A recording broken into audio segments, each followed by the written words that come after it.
Ja, goedemiddag alweer. Welkom bij deze nieuwe aflevering van de Zilveren Tune.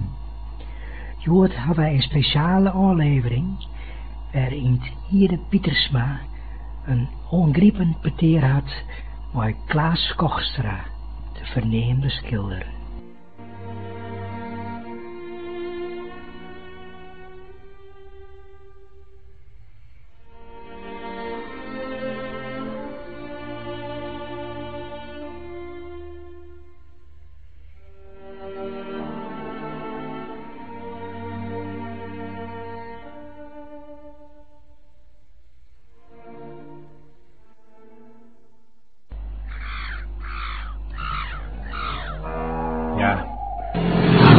Ja, joh, Gerrit de Boetenloon, hoor, van Stien over het door van Klaas Kochstra. Ja, hij is de laatste schilder van Friesland, vind ik zelfs. En er ben ik horen mensen, die vinden wel maar mee eens. En ja, het is een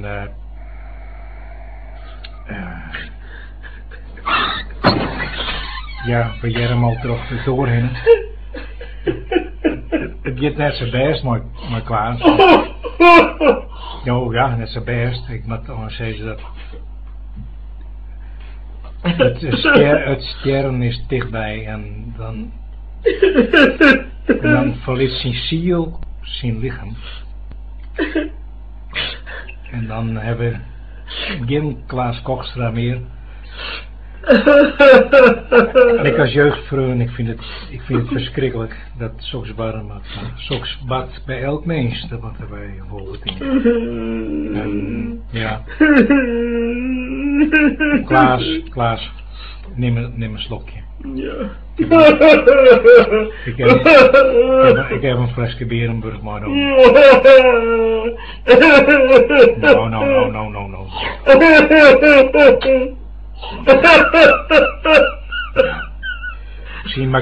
Misschien maakt de opnameapparatuur even niet aan. Nee, kom maar in.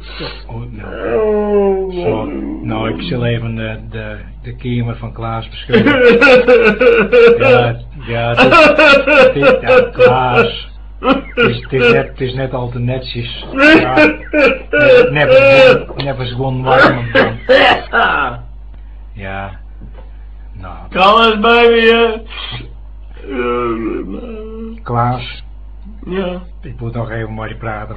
Ja. Het zal een van deze laatste partijen, nou het zal waarschijnlijk het laatste partijen wezen.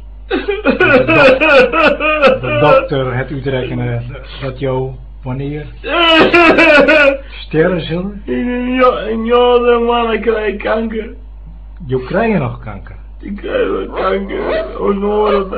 Een been krijg kanker. Maar hoe lang nog dan, denk ik, joh? 12 maanden. Maar joh, ik vind jou zelf, ik ben de enige die jou schilderijen ooit zien mocht. Ja, nou. Ja, behalve jouzelf dan. Ja. Ik vind dat jou een hele goede, dat jou een geweldig goede schilder bent. Ja, dat wel, hè. Maar waarom heb je nooit exposeren?